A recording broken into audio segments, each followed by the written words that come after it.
Women should remain silent in the churches. They are not allowed to speak, but must be in submission, as the law says. If they want to inquire about something, they should ask their own husbands at home.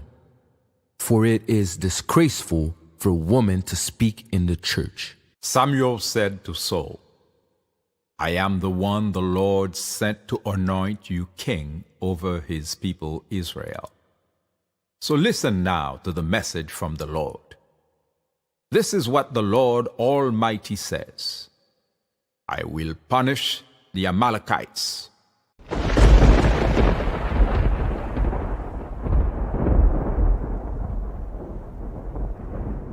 Jésus, par ton sang précieux, enlève mon iniquité. Regarde-moi sur les cieux, dis-moi que tu m'as pardonné. J'ai longtemps erré cœur rebelle, mais j'entends ta voix qui m'appelle. Au pied de ta croix maintenant, tout confus, brisé, je me rends. Blanc, blanc, plus blanc que neige, blanc, plus blanc que neige, lavé dans le sang de l'agneau, je serai plus blanc que la neige. Now go, attack the Amalekites, and totally destroy all that belongs to them. Do not spare them. Put to death men and women, children and infants, cattle and sheep, camels and donkeys. 1 Samuel 15.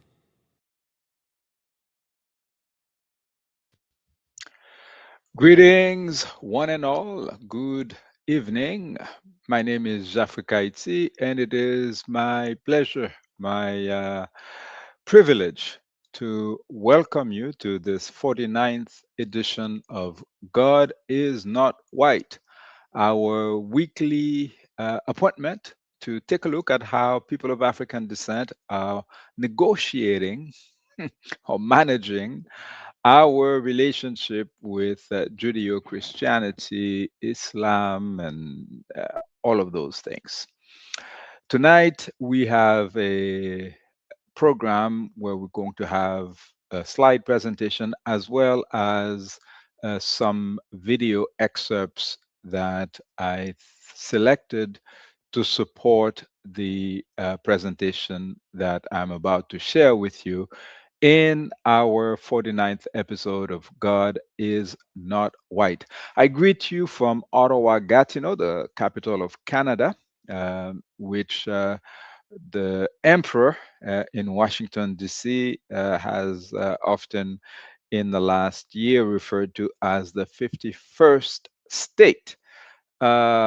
In any case, you will see why Donald Trump is not that far off, because some of the behaviors of Canadian prime ministers suggest that he might actually know what he is talking about. In any case, this is not the topic for tonight. Tonight, we're going to investigate rather what Muhammad Ali would have done. Yes, what would Ali do? We are familiar with that expression, what would Jesus do? Often we hear people ask this question as, a way of saying people who are following Christianity, then they might look for, said, describe behaviors of Jesus in the Bible to guide their own decision making in this life. In any case, as you can see in the cover poster, I do have a preferred Jesus, as anyone who's followed this program or other programs that I co-host or host, I often refer to the Jesus of John 2, verse 15 as the only dude really that I could relate to in the Judeo-Christian um, philosophy. However, tonight we will be focusing on Muhammad Ali, and I will show why following the behavior of Muhammad Ali, to me, is more fitting than so-called Jesus for the times in which we live today. And so, if you are familiar with this program, you know that in the past few months, since we've started this program, we've taken a look at the precepts of Judeo Christianity, the concept of God, and our own take of the matter. And we've contrasted that with religion and the particular position that people of African descent have with regards to these colonial superstitions, including Christianity in particular, and my own trajectory with that faith. Um, and then, we talked about the impact of white Christian nationalism in the decision making of the current US regime led by Donald Trump. So tonight we are looking at both matters, but with a special lens on the war that has been waged for the past few days in Iran and surrounding countries. And so, if Muhammad Ali had not already done what he did when he was alive, what would he do if it was him who was in our shoes at this very moment? That's the question, a very simple question, but we suggest that there are very profound reflections that are required to accompany this seemingly basic question. And I invite you to share your own thoughts on the matter on the YouTube or Facebook, either now as we are live or later on at your leisure. We would greatly appreciate your input for this discussion as we proceed. And so, as you might know, this program is on every Wednesday at 7 p.m., and we also host a Haitian language program on Sundays. And the focus is different, but here we are specifically focused on the relationship that people of African descent nurture with Judeo-Christianity and its political, social, and otherwise historical ramifications. And so when we take a look at what's been in the news these days, again, greeting you from Ottawa, Canada, if you were watching Canadian TV, you would see that all fears concern rising price of oil and everything else in the aftermath of US and Israel attacks on Iran. That's basically the major concern. Because, of course, bombs are not being dropped on our heads here in Ottawa or in New York or anywhere near where we are. And so the preoccupation is economics. And I could not help bringing this to a comparison of what was the preoccupation of people in Europe during the time of the abolitionist revolution in Haiti. Because, of course, from the perspective of the Africans who were kidnapped, displaced, tortured, murdered, raped, brutalized, enslaved on the plantations of the Americas, the revolution was something that should have happened sooner. They couldn't wait for it to happen because it meant liberation. However, if you think about the perspective of people in Europe, in North America, or in the colonies such as Jamaica, that was near Haiti, or Puerto Rico, Borican, that the Spaniards stole and renamed Puerto Rico, Cuba, all of these places, the preoccupation was completely different. They were like you see on English and French language television in Canada today, preoccupied about the economic impact of that revolt on their own lives. That is, how is the price of sugar going to be affected by that revolution?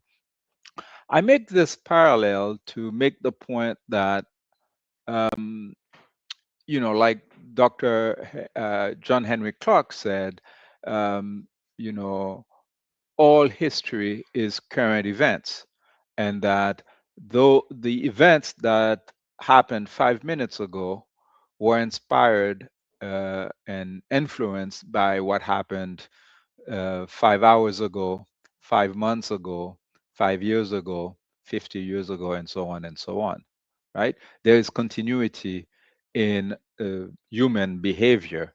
And we are lucky where every now and again people take the stance to make radical change for the better. Okay, and so in this episode, we will discuss the current level of opposition to the illegal and barbaric war launched by zionist-controlled Donald Trump and his white Christian nationalist klan. And like I described, the opposition is not going to be coming from the folks who are worried about, whether the Dow is going up and down and the TSX, and that's not where the opposition, and we've seen it already. All right, there are people in the streets, clamoring against this illegal war, but it is not really the same crowd as those who are glued to their TV worrying about the prices. Like I said, this is not new. While we, sons and daughters of Africa, were jubilating because of the anti-slavery Haitian revolution, it was for the white world the end of the world, a great menace, something that they all fear, and they consider it must be, left to only that island, and do not let this spread, because they need to enslave people in order to live happy lives from their perspective. And so when we see news, um, beyond the propaganda that is on CNN and some of the other so-called mainstream media that show us the pictures of these 150 or more girls who were murdered in Tehran when the U.S. and Israel attacked the people of Iran, and we see the thousands upon thousands of people who showed up for their funeral. It is a reminder that we are not all watching the same film if TV is our source of information, because there is, as they've often said, the first casualty of war is the truth, because of the way mass media is controlled. But this is a very interesting article that I bring to your attention, and there's a couple of quotes there. The assassination of Iran's supreme leader, who was 86 years old and suffering from cancer, is a significant psychological and political blow. but it could also have the opposite effect. And later on in the same text, the authors tell us it is a message, a threat that must be clearly understood by all governments, starting with the Canadian government, which ironically, by supporting this aggression, is only legitimizing a future forced annexation of Canada and Greenland, etc., by the United States. Now, I don't necessarily agree with everything that this author is saying. However, I think there's a valid point here because Mark Carney, when he was in Davos the other day, making speeches, he wanted to show up as someone who is critical of the fact that people are abandoning the rule-based international order. But at the first occasion, he is again doing what Canada usually does, that is, side with the bully in Washington, D.C., whoever he is. And so the authors lament and say it seems Mark Carney's Davos speech was nothing more than a youthful burst of adrenaline rather than a genuine Canadian strategy and vision of international relations. I hate to be saying, I told you so. We were a number of us who, from the time that he made that speech, who said this is hot air because we've seen this before, whether in the case of assassinations, such as the brutal, cowardly murder of Patrice Lumumba, Prime Minister of the Congo in 1961, where Canada collaborated with the other white supremacists to kidnap and help mobilize the United Nations, okay, to subdue the rightful prime minister of Congo. And the Congo is still suffering, has not recovered from this brazen assassination, which involved the Belgians, the Americans, the British, the Canadians, etc. So we are not living anything new here, and so it's important to keep that in perspective.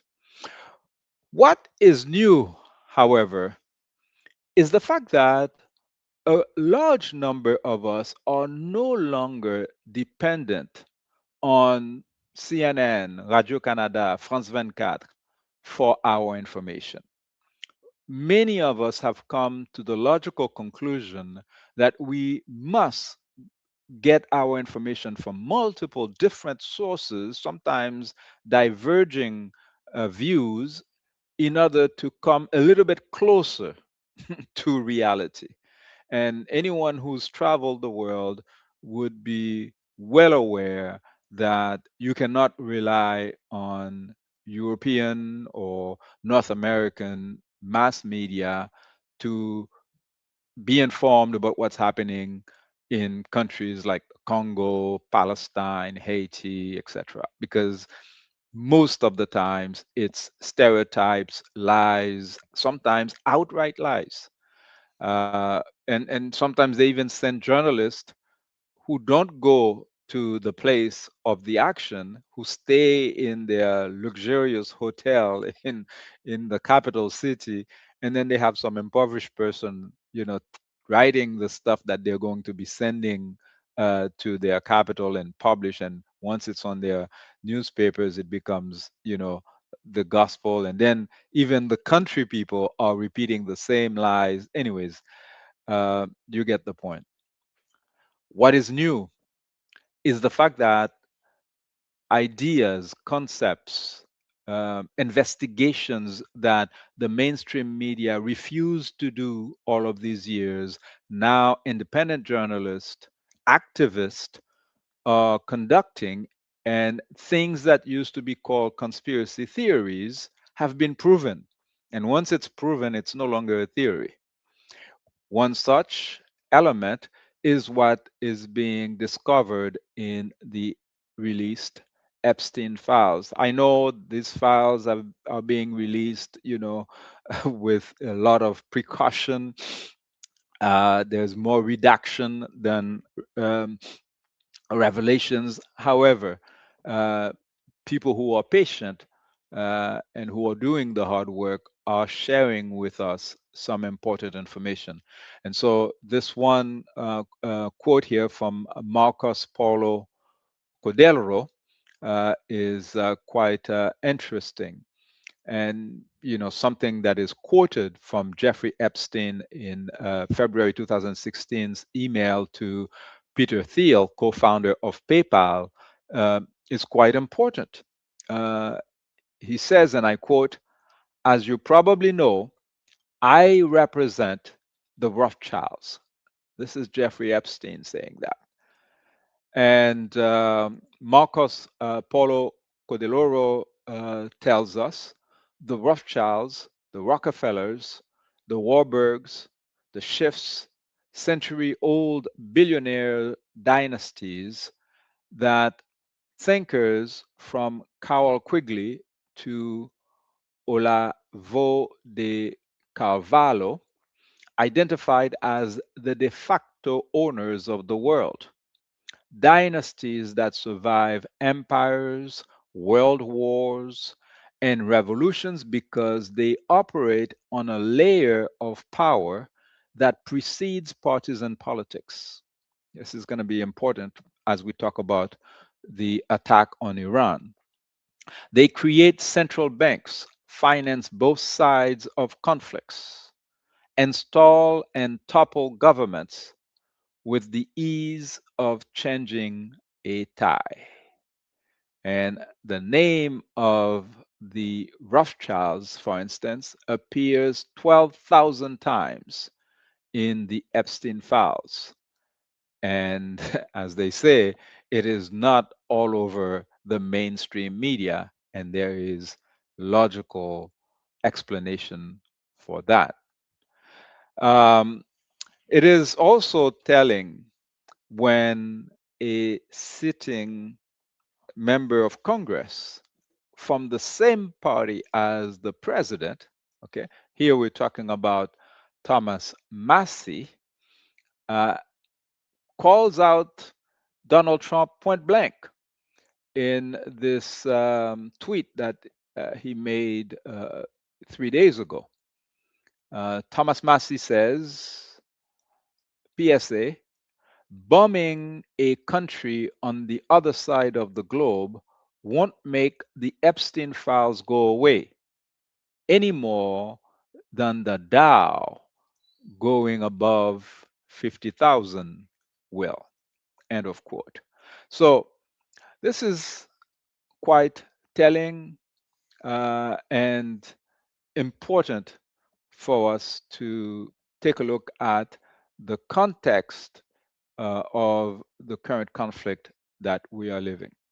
And so, to go back to our analogy, about John 2, verse 15, where we read, after making a whip out of cords, he drove all of them out of the temple, including the sheep and the cattle.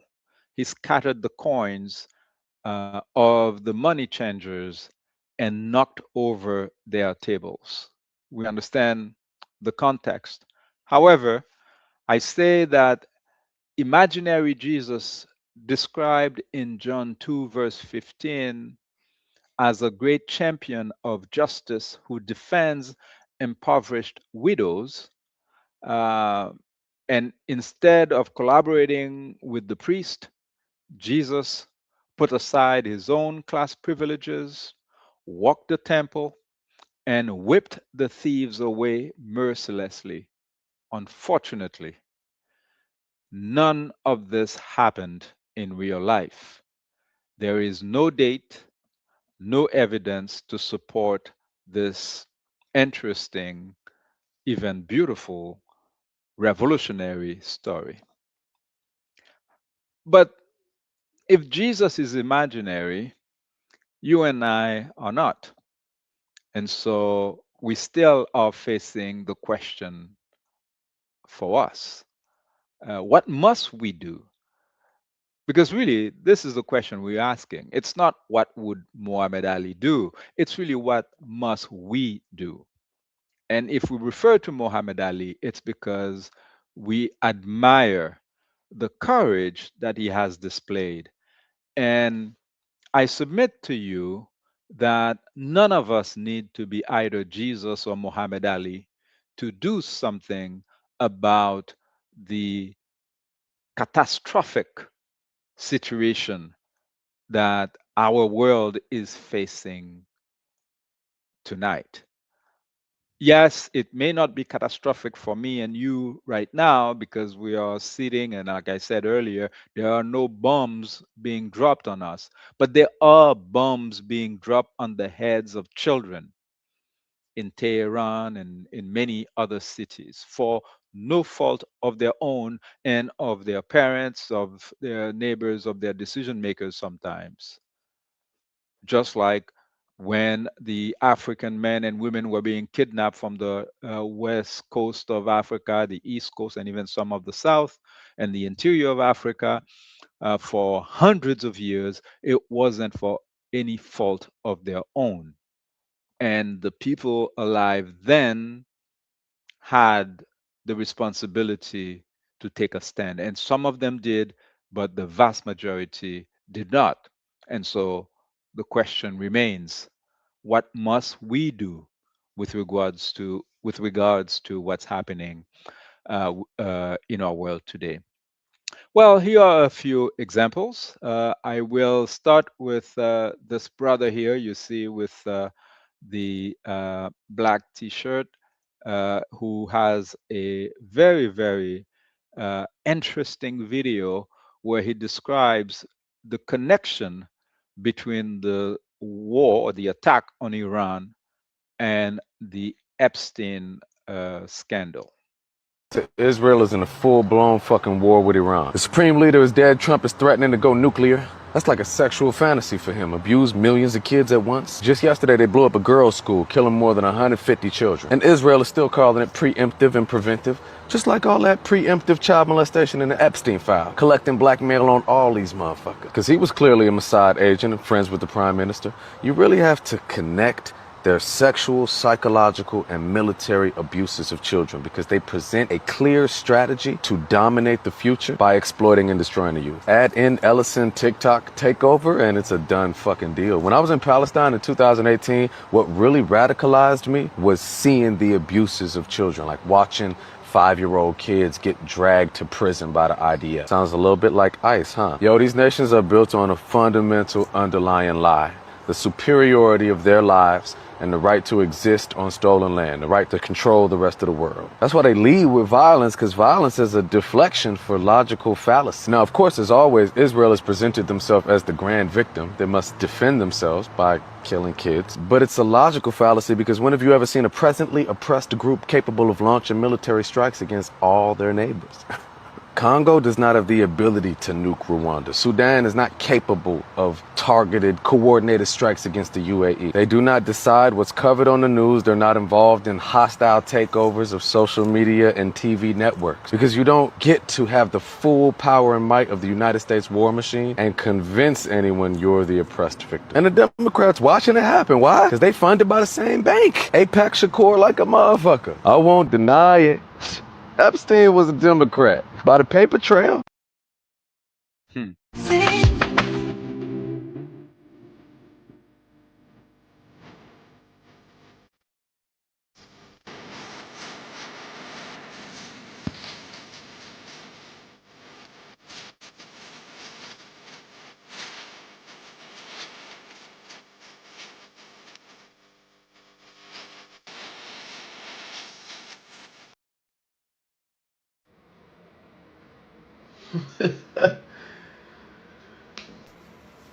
Oh, I can't believe it, bro. I can't believe it. Like, you niggas really? This nigga was doing all this advocating back then, and you niggas was still switching up on it. Y'all switched up so easy, bro.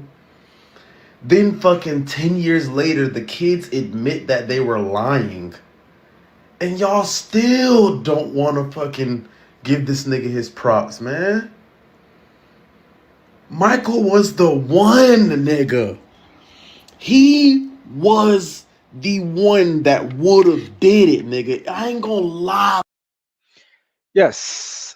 So there are a number of brave young men and women who are putting information out there, analysis in many different languages and tones, and I think it's important.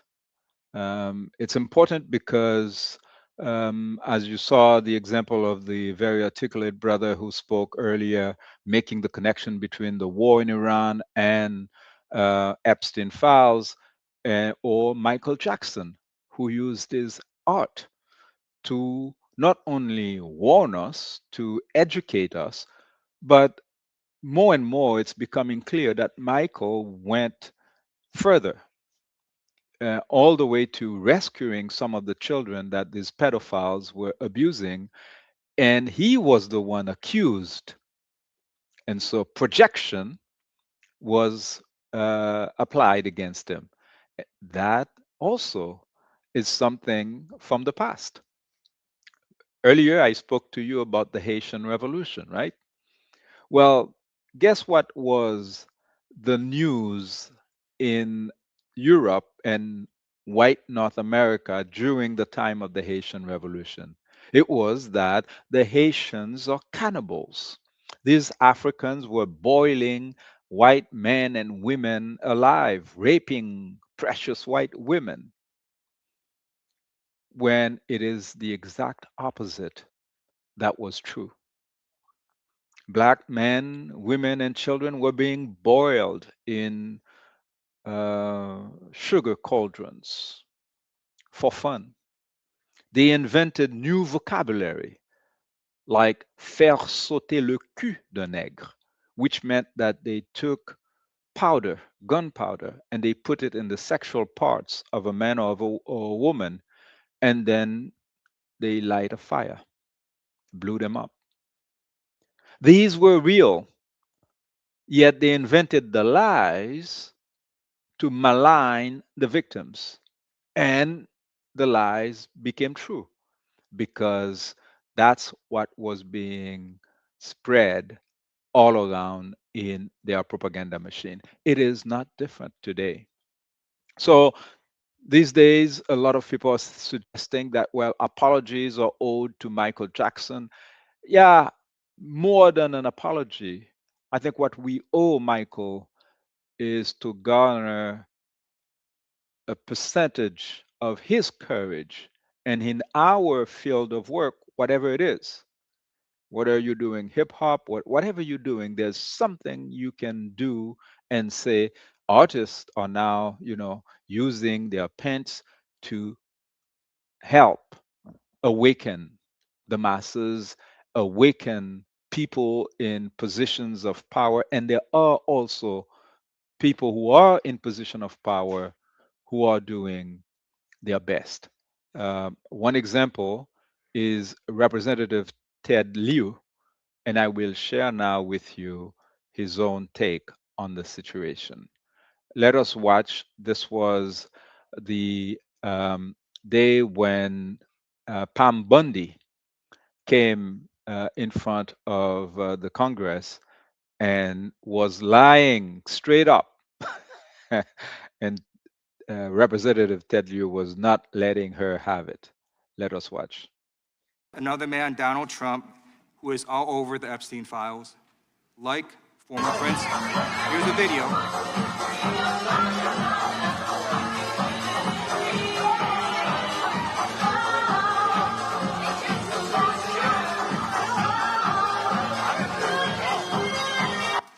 Like former Prince Andrew, Donald Trump attended various parties with Jeffrey Epstein. I want to know, were there any underage girls at that party or at any party that Trump attended with Jeffrey Epstein?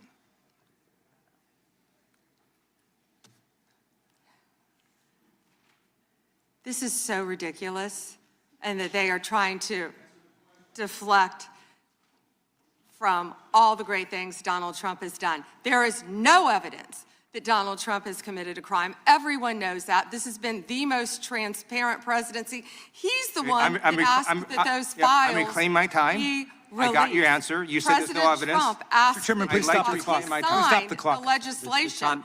This is Time. this I'd like is to ridiculous. reclaim my time. Time belongs to the gentleman from California. Okay.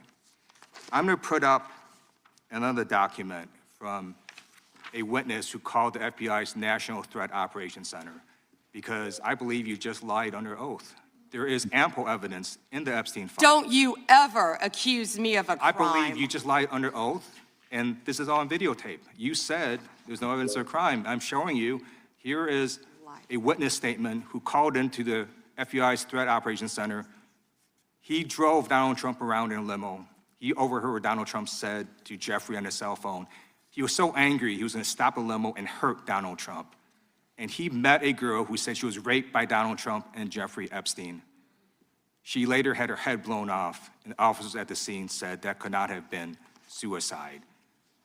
No one at the Department of Justice interviewed this witness.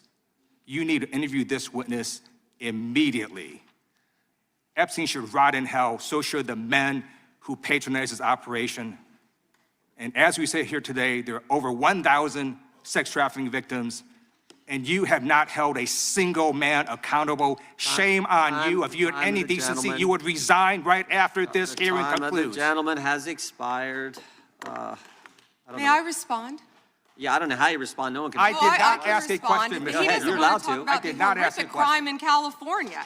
He does not want to talk about I did not ask a crime question. in his state. You can't Madam just Attorney ad lib General. stuff. I did not ask a Donald Trump. question. Meeting will be.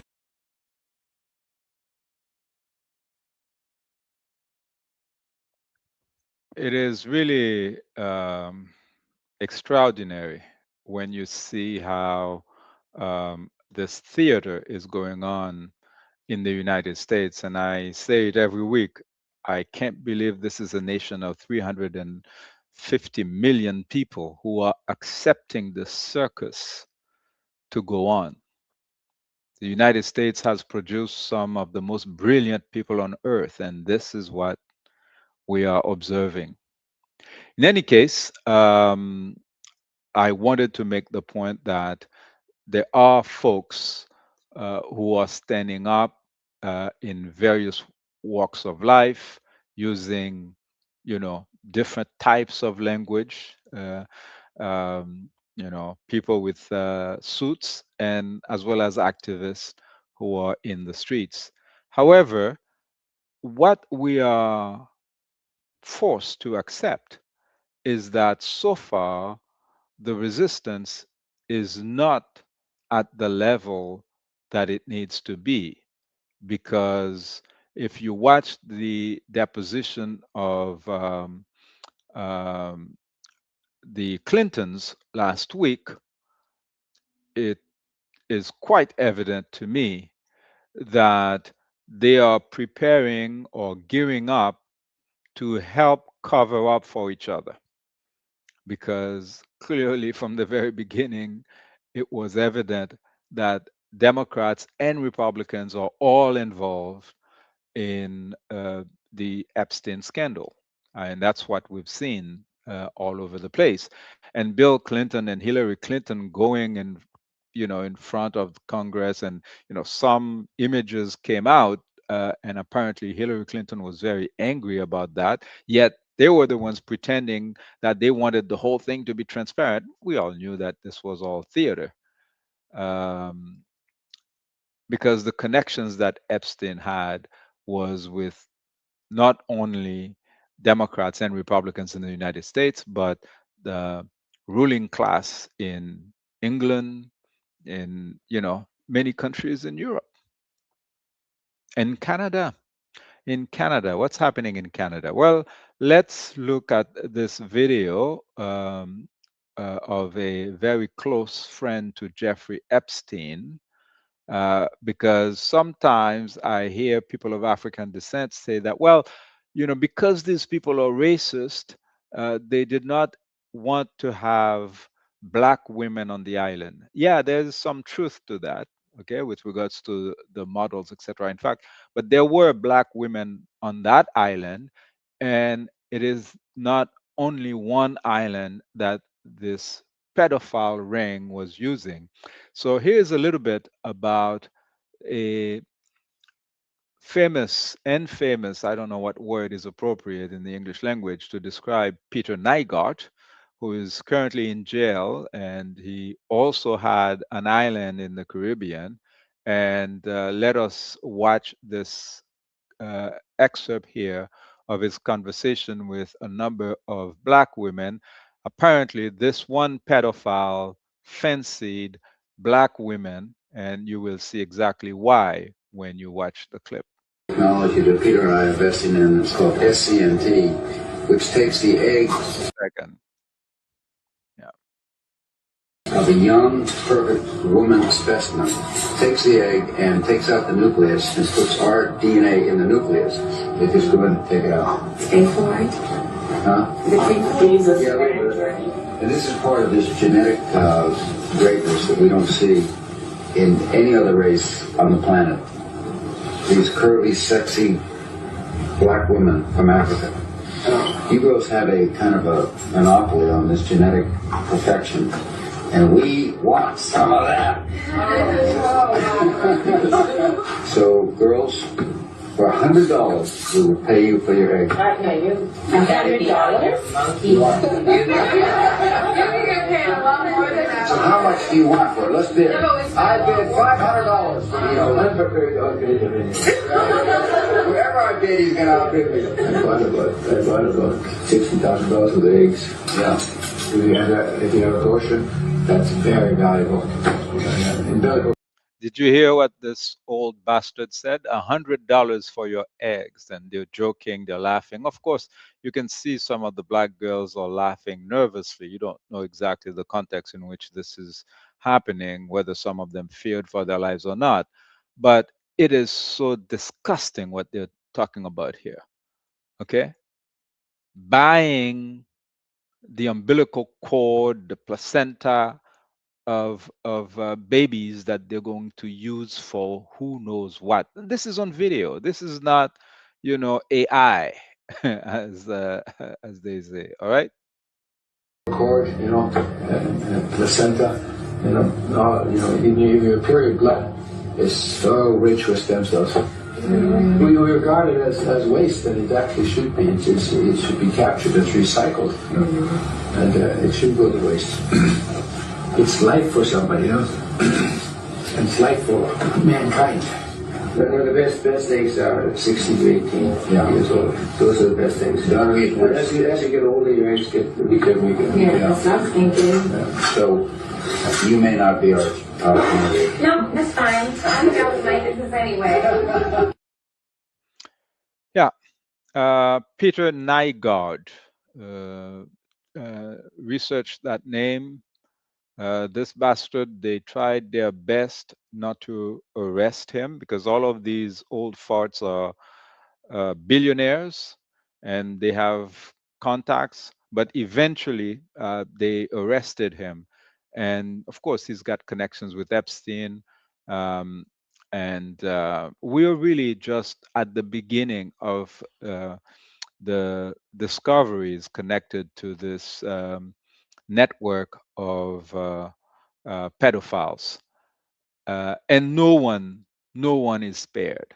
So please, this idea that no, this is not my story, this doesn't concern me, no, this won't work.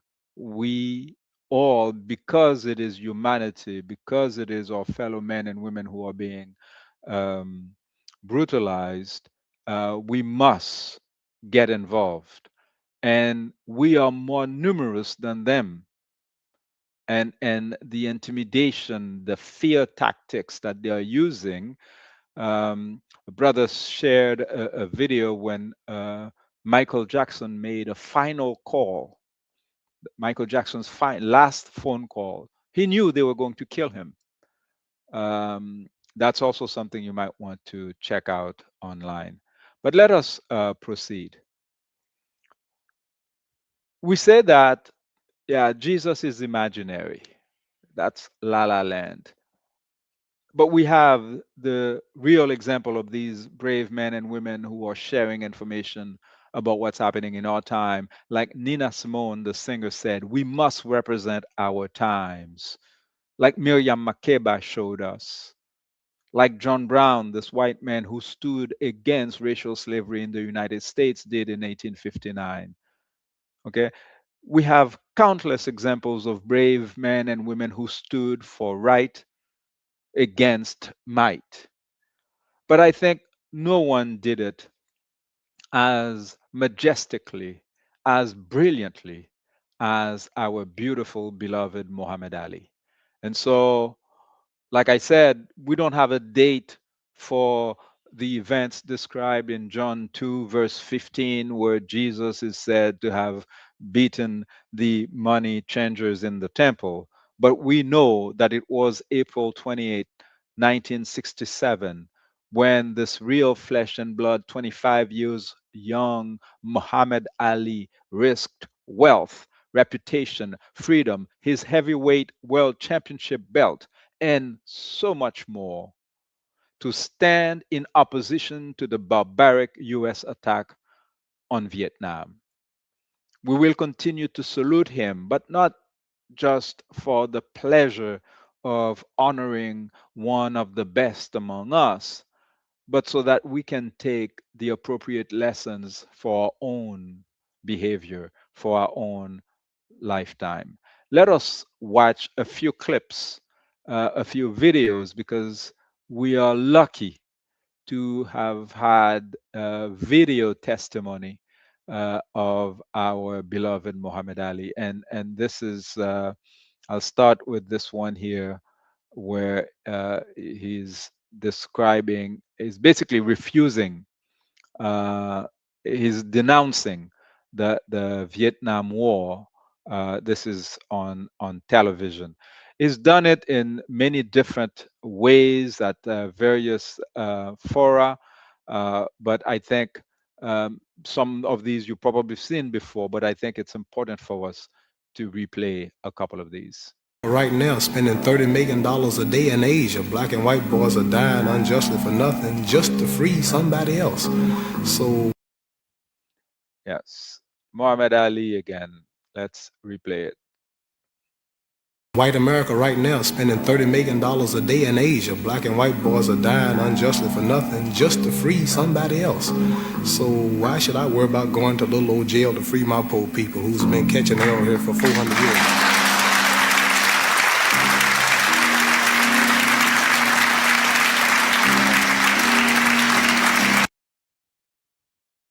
Army?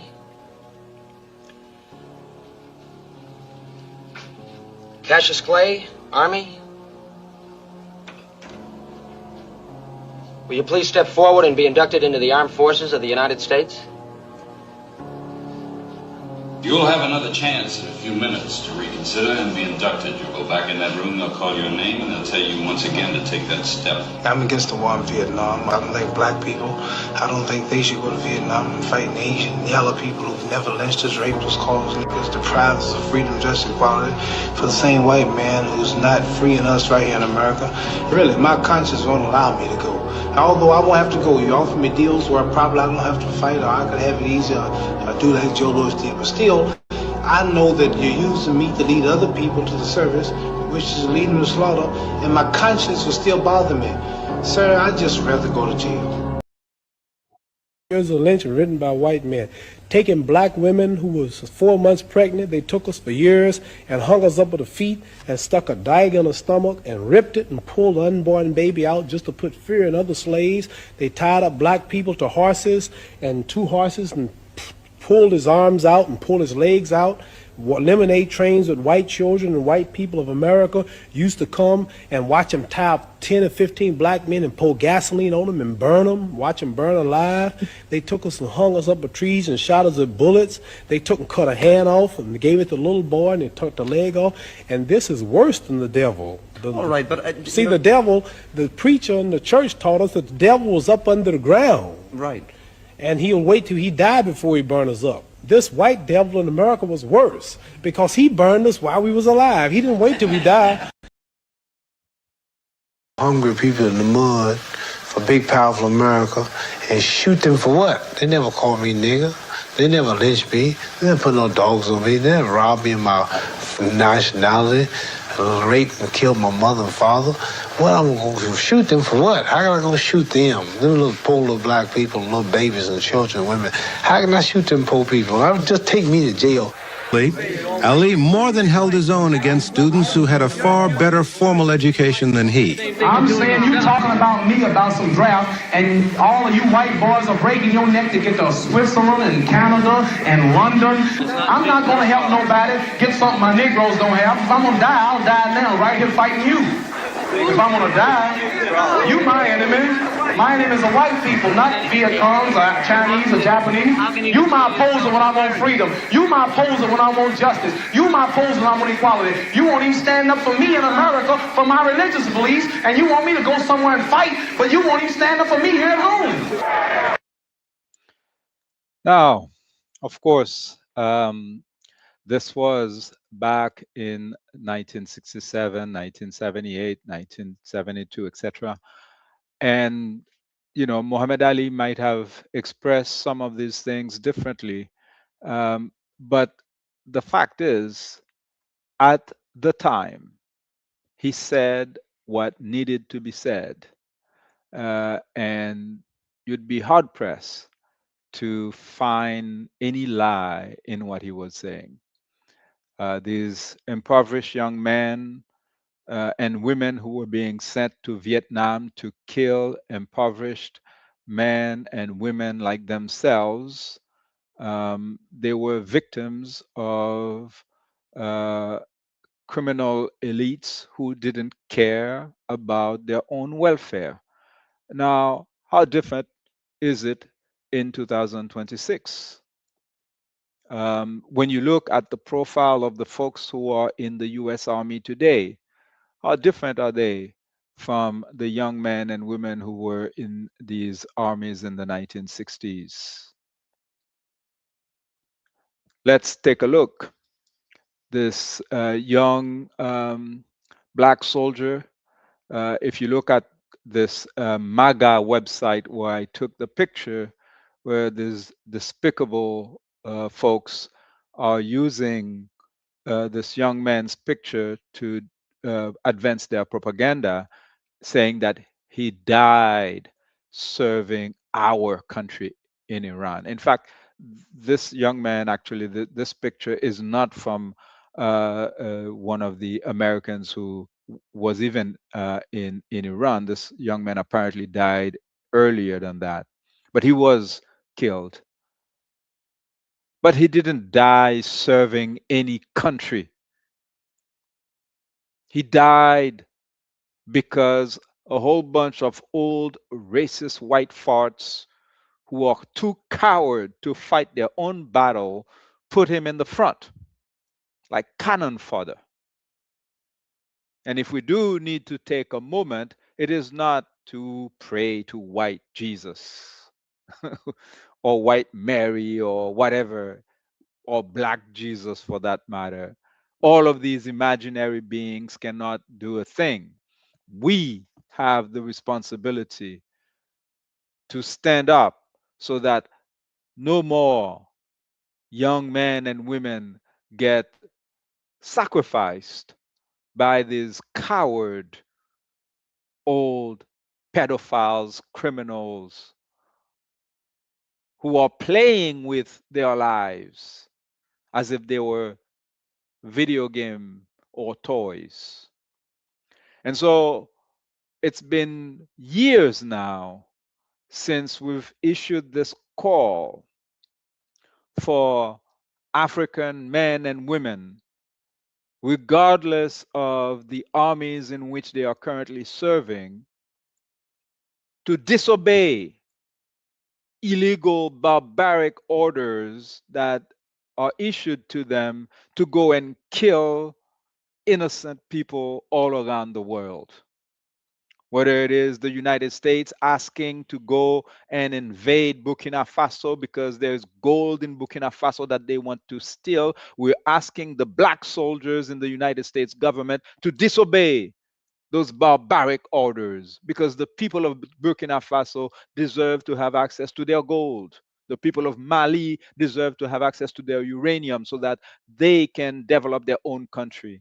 The people of Bolivia deserve to have access to their lithium so that in the new economy, the clean economy for the car batteries, that Bolivia can take advantage of this switch so that they can catch up economically. It is not up to you after you have stolen human beings from Africa, stolen lands from the Americas, from Australia, from South Africa. You've stolen everything and you're still not satisfied because it is not in your nature to know when to stop. And so it is up to us, decent human beings, to stop you. Black and brown US soldiers are dying for in the front, fighting on behalf of the Ku Klux Klan. Yes, we are not exaggerating. Like I said, this picture on the right, I took it from a MAGA website who are using the picture of this young man for propaganda. But let us take a look at who is currently running the show in the United States. We are reminded that Pete Hegseth was banned from the 2021 Biden presidential inauguration. Why? Because his white supremacy tattoos flagged him as an insider extremist threat. Now he is Secretary of War for a cabal of white supremacists waging an illegal and racist war. This is not comic book stuff. This is not, AI, like I said. This is reality. It's not for TV, it's real life. You have a raging racist bastard, okay, Secretary of War of the United States, a country that have access to nuclear weapons, the only country that has used nuclear bombs in the history of the world twice. This bastard is Secretary of War in the United States. And despite all of the evidence that has been collected about all of the criminals around Donald Trump, none of them have faced justice. And we are nowhere near any progress in the US justice system. Reverend Jesse Jackson transitioned to the realm of the ancestors the other day, but those of you who know or remember would know that he was involved in the release of prisoners of war or hostages taken by the Iranian regime back in the late 70s. An interesting fact here. During the 1979 Iran hostage crisis, Iran released all 13 Black American hostages and kept the others. Why? Because they were racist? No. In their own words, they stated that none of what's happening was the fault of Black people, and that Black people in America were already oppressed enough in their own country. You guys are probably familiar with Dave Chappelle's comedy about why Black people are usually not taken as hostages by so-called terrorists. Yeah, it's a joke, but it's not baseless. They know quite well, like Dave Chappelle said, that America doesn't care about Black people if they were to be taken hostage. This America is written with the 3 Ks. This is what I had to share with you, sisters and brothers. In my last slide, I used this picture of Mario Balotelli, the famous soccer player who here in Euro 2012, you can see him shedding tears because racist soccer fans in Italy, Europe in general, because it's not just in Italy. They were throwing bananas the soccer field because there are a lot of stupid white people who somehow don't seem to see properly that they actually look closer to the chimpanzees than black people. Because if you look at the lips of chimpanzees and you look at the lips of black people who have full lips, there is actually no connection. But in any case, this is not the point. But these idiots were throwing bananas, and they still do it. The other day, they were doing it to Vinicius. But why was this millionaire crying? Why can't the black people who are playing soccer realize they own the power? I would like to see this coming World Cup. How about it? All of you black players, dare them to try and then all of you out like to see the team. I would like to see that World Cup with all black players saying, the hell with you people. You refuse to civilize yourselves. You refuse to behave. Therefore, be among yourselves alone. This is what we need to do, Balotelli. This is what we need to do, Vinicius.